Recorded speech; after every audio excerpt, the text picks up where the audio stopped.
परम पूज्य सतगुरु सत कबीर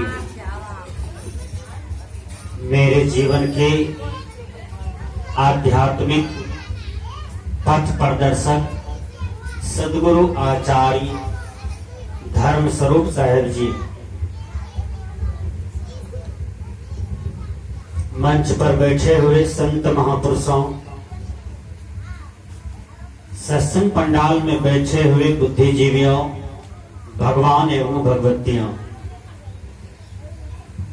सतगुरु कबीर जब अवनी तल पर आए थे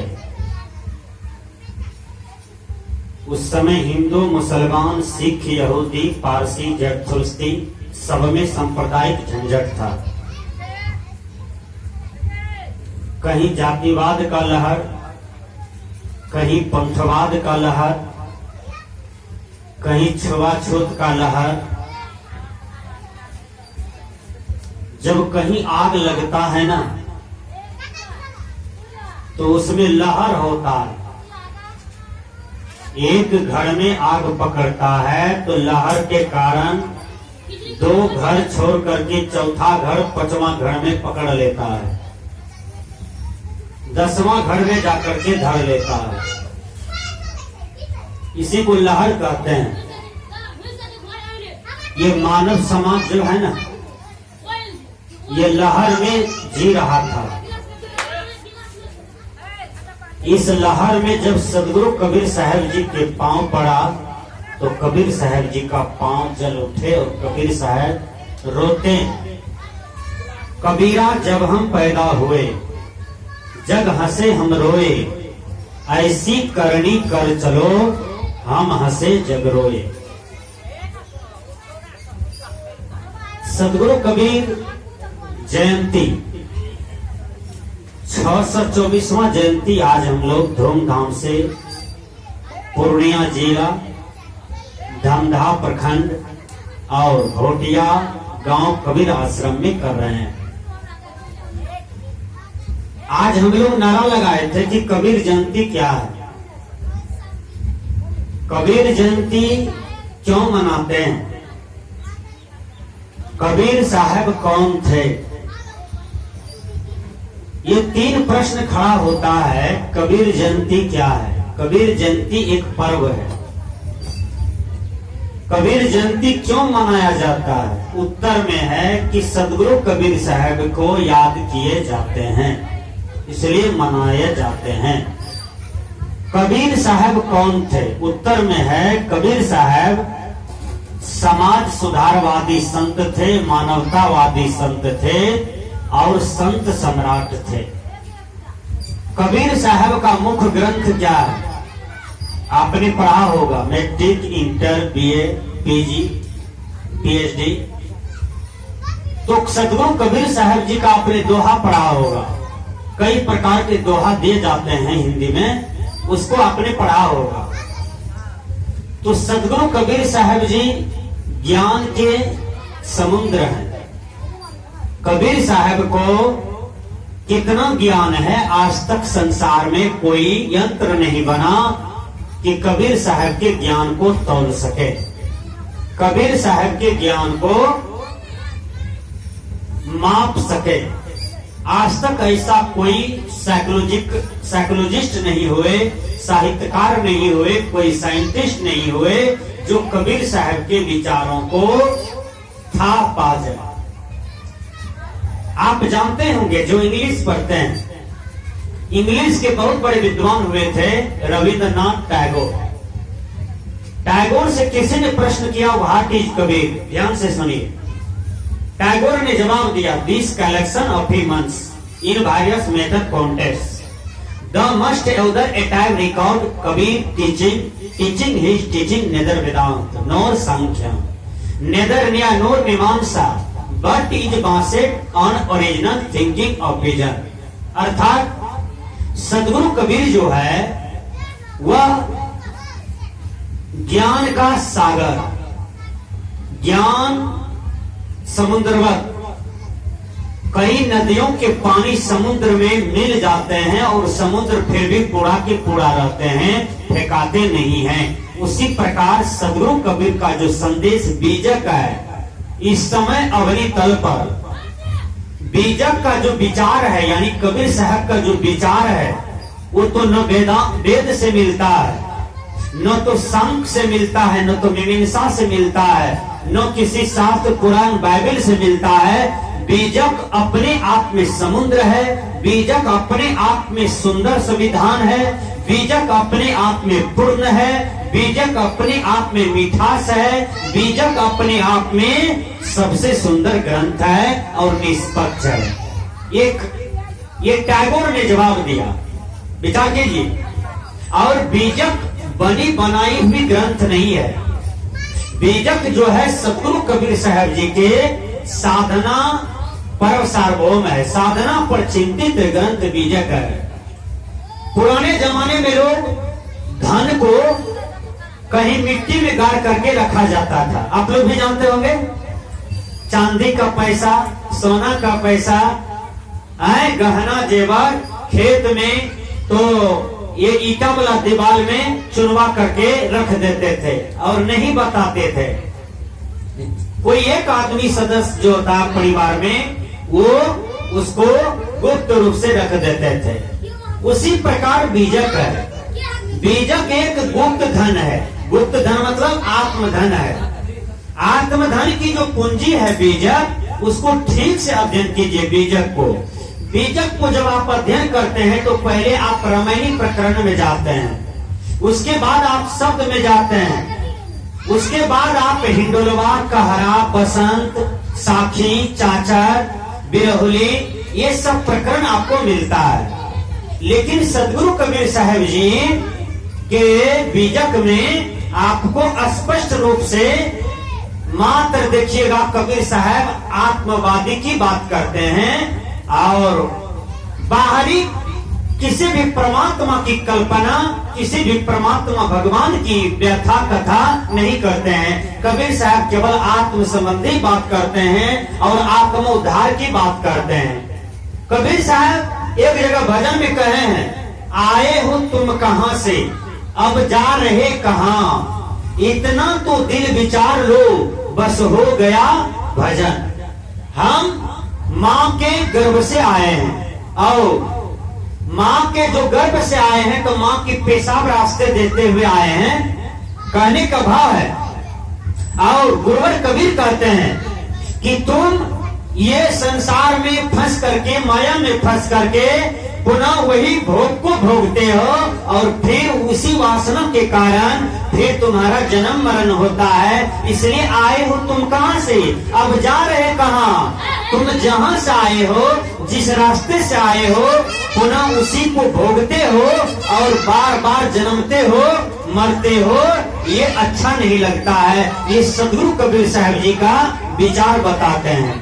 कबीर साहब जी रोते हैं, मैं रो इस जगत को, मोको रोवे न कोई, मोको रोवे सोई जना जो शब्द विवेकी होई। कबीर साहब कहते हैं, मैं संसार के लिए रोता हूँ और मेरे लिए संसार नहीं रोते हैं। जब आपके परिवार में कोई डेथ कर जाता है, कोई मर जाता है, तब आप रोते हैं, क्योंकि आपको लगता है ये मेरा अपना खून था, आपको लगता है कि मेरा कोई था। लेकिन विचार कीजिए, कबीर साहब को कौन था दुनिया में? कोई नहीं। कबीर साहब को समुच्चा मानव समुदाय उनका परिवार था। ऐसा संत हुआ धरती पर। इसलिए सदगुरु कबीर साहब संत के सम्राट हो गए। क्यों? उन्होंने मानवता का सेवा किया, समाज का सेवा किया, समुच्चय विश्व के नर नारियों को सही उपदेश किया। आज तक ऐसा संत इस अवनीतल पर जन्म नहीं लिया जो हिंदुओं को सही राह बताए, मुसलमान को सही राह बताए, मुल्ला काजी को सही राह बताए, ब्राह्मणों को, क्षत्रियों को, वैश्य को, शूद्र को, सबको सच्चा राह बताए। आज तक ऐसा संत नहीं हुआ। कबीर साहब से पहले बुद्ध हुए, महावीर हुए, ईसा हुए, मोहम्मद हुए, कई हुए, लेकिन मानवतावादी विचार उनका नहीं है। विचार कीजिएगा, उनका समाज सुधारवादी विचार नहीं है। थोड़ा थोड़ा भगवान बुद्ध के विचार में कुछ न कुछ मानवता था, लेकिन पुनः उसका भी थोड़ा सा चला जाता है कल्पना की ओर। लेकिन गुरुवर कबीर का जो बीजक है, आज बीजक को वैज्ञानिक भवन में रख करके प्रयोगशाला में उसका प्रयोग किया जाता है। कबीर साहब की एक भी वाणी पर किसी भी वैज्ञानिक का लाल कलम नहीं चला है, औरों के वाणियों में लाल कलम चल गया। विचार कीजिए, कहा जाता है, रामायण में लिखा हुआ है, आज हिंदू लोग मानते हैं कि रामायण हिंदुओं का मुख्य ग्रंथ है, सब मानते हैं ना, और मानना भी चाहिए, कोई दिक्कत नहीं। रामायण में एक जगह लिखा हुआ है, पूजिए विप्र शील गुणहीना शूद्र न गुणगण ज्ञान प्रवीणा। मतलब जो ब्राह्मण चेंगा मांस खाता है, बकरी का कलेजा भी खाता है, स्नान नहीं करते हैं, यदि कई प्रकार के कुकर्म भी करते हैं, यदि वो जात से ब्राह्मण है तो वह पूजने के योग्य है।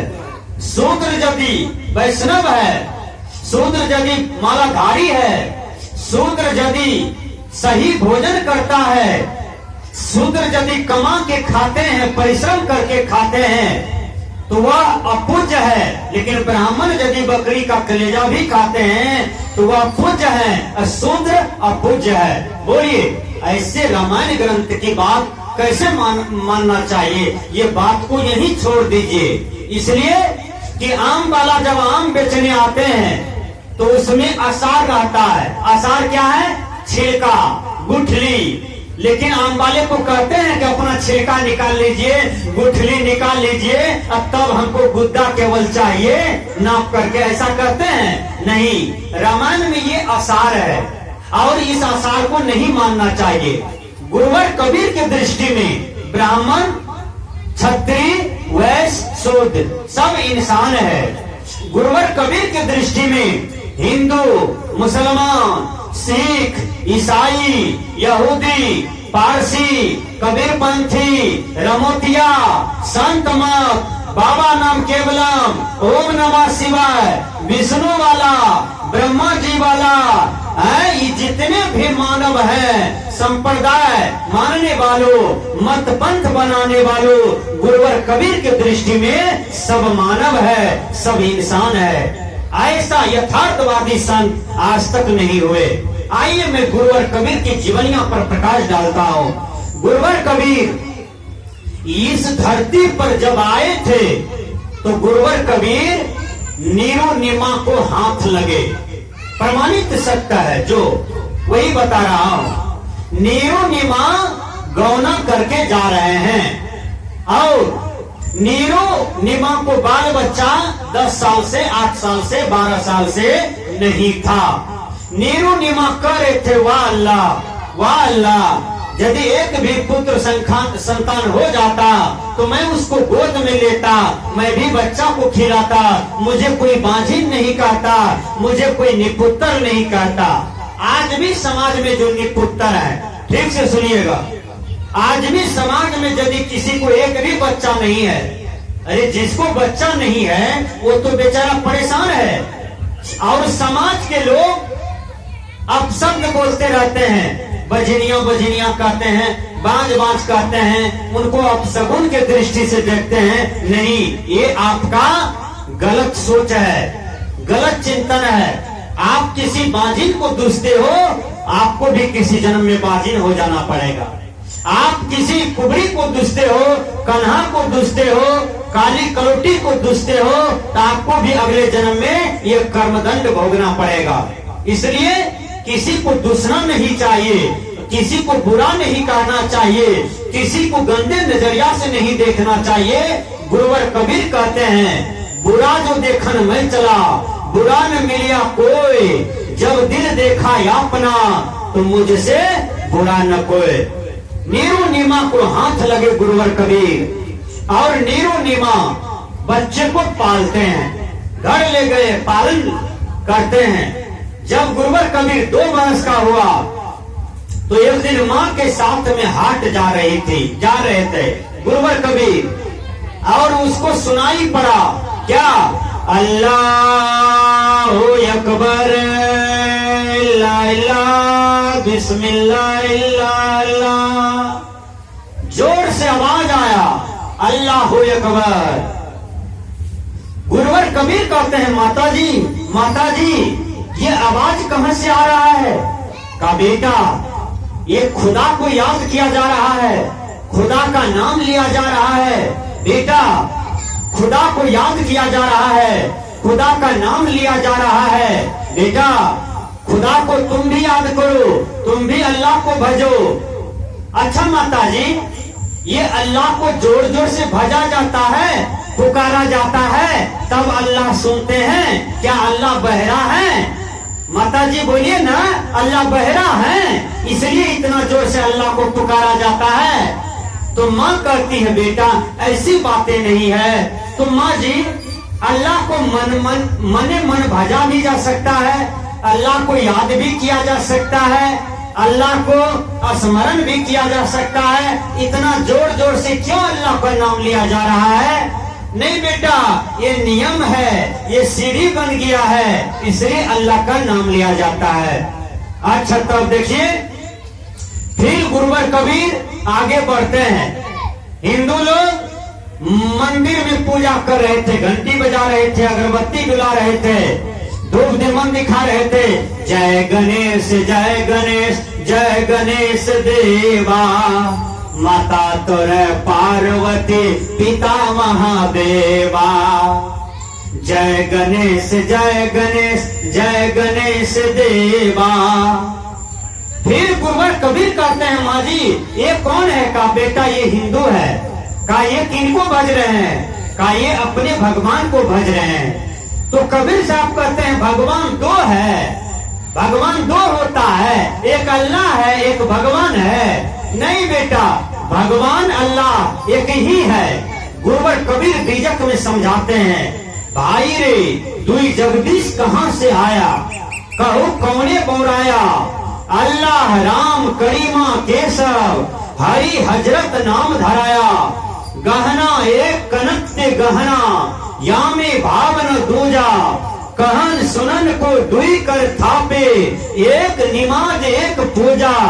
वही महादेव वही मोहम्मद, ब्रह्मा यादम कहिए। कौ हिंदू कौ तुर्क कहावे, एक जीवी पर रहिए। गुरुवर कबीर साहब कहते हैं, भाई रे तू जगदीश कहाँ से आया? जगदीश दो नहीं होता है, परमात्मा खुदा भगवान दो नहीं होता है। जल को पानी कहिए, वाटर कहिए कि आव कहिए, जल जल है। जल का स्वभाव है ठंडा, जल का स्वभाव है प्यास बुझा देना, जल का स्वभाव है अग्नि बुझा देना। उसी प्रकार अल्लाह भगवान परमात्मा ये बाहर की वस्तु नहीं है, ये अंदर है, आपके अंदर में है और प्राप्त है। ढूंढने की वस्तु नहीं है, खोजने की चीज नहीं है, ये प्राप्त है। इंग्लिश के विद्वान ने कहा, कनाइश the searching find out God और टेस्टमैन। अपने शरीर से बाहर परमात्मा को खोजना, परमात्मा को ढूंढना, ये मनुष्य की भूल है। गुरुवर कबीर भी स्पष्ट करते हैं, मौको कहाँ ढूंढे बंदे, मैं तो तेरे पास में। ठीक से सुनिए, एक चोर था, बढ़िया कहानी है, ठीक से सुनिए। वह चोर चले गए सत्संग में और पंडाल में बैठ गए, सत्संग सुने मन से। चोरवा सोचा कि बाबा जी को पास जरूर दौलत होगा, जरूर टका पैसा होगा, जरूर कुछ न कुछ होगा, क्योंकि बाबा जी भी 10 जगह जाते हैं। बाबा महाराज के पास त्याग वैराग बहुत था, लेकिन उसके पास एक चीज था, उसका दाम था करोड़ों रुपया। वो क्या था? एक छोटा सा हीरा था। देखिए वो हीरा चोरवा देख लिया, चोरवा देख लिया कि बाबा जी के झोला में हीरा है। चोरवा सोचा कि काहेल 1000 दिन चोरी करेंगे, 100 दिन चोरी करेंगे, यही बाबा जी का झोला से कहीं हीरा हम टीप लिए तो क्या जरूरी है इधर उधर बोखने का। करोड़ों का मालिक के बेर में आए, गुरु महाराज के पीछे आगे करने लगे, आगे पीछे करने लगे। सोचा कि मौका मिलेगा तो हम तुरंत बता देंगे, तुरंत अपना काम करेंगे और यहाँ से 9 2 11 हो जाएंगे। देखिए बाबा महाराज अंतर्यामी थे, वो जानते थे बात को कि जो हमारा चला आगे पीछे करता है ना चला बन के, इसके मन में है हीरा चुरा लेना। गुरु महाराज जान गए। गुरु महाराज हीरा उसको हाथ लगने नहीं दिया, तब वो बन गया सबसे नजदीकी चला। अब भटिया से दमगाड़ा जाना है, दमगाड़ा से बनमनखी जाना है, बनमनखी से जानकी नगर, मुरलीगंज, उसके बाद वृंदावन जाना है। विचार कीजिए, चलवा भी साथे जाते थे, दिमाग में था कि मौका मिलेगा तो हीरा लेके भागेंगे, बाबा जी को कौन पूछेगा, क्या रहेगा साथ में। लेकिन बाबा महाराज उसको हाथ लगने नहीं देते थे। देखिए और कैसे हाथ लगने नहीं देते थे। एक दिन दोनों को दूर जाने का मौका मिला, ट्रेन में बैठ गया तो गुरु महाराज सोचा हमको नींद आ रहा है, चलवा जगह है, कहीं हम सो गए तो हीरा लेके भाग जाएगा। वो क्या किया, चलवा गया उधर लघु शंका करने के लिए, अपना हीरा निकाल के चलवे की झोला में घुसा दिया। देखिए गुरु महाराज नींद में सो गए और चलवा गुरु महाराज का झोला समुच्चा खोज खाज करके थक गया। कहा अरे बाप रे बाप, हीरा है ये था। तुरंत ही बाबा जी की धर लसका दिया और किट पॉकेट में भी नहीं है बाबा जी का है।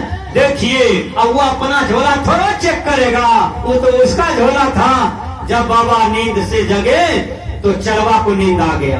तुरंत गुरु महाराज क्या क्या धीरे से अपना हीरा निकाल लिया, अपना झोला में कर लिया। फिर उलट पुलट होता था तो देखता था झोला, झोले से हीरा निकला।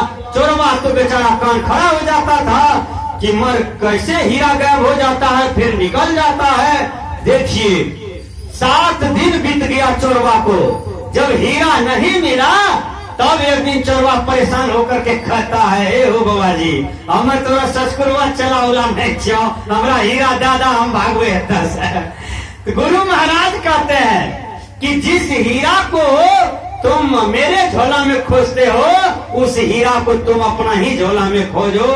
संजोग से गुरु महाराज उसी की झोला में उस समय रख दिए थे। जैसे वो अपना झोला चेक किया तो उसी के झोला में मिल गया। उसी प्रकार भाइयों, जिस परमात्मा को आप आकाश खोजते हैं, पताल में खोजते हैं, ईटा फट्टी गिट्टी में खोजते हैं, मंदिर मस्जिद में खोजते हैं, वो परमात्मा आपके अंदर में बैठा हुआ है। बाबा मेही ने कहा, निज तन में खोज सज्जन, बाहर न खोजना, अपने ही घट में हरी है, अपने में खोजना।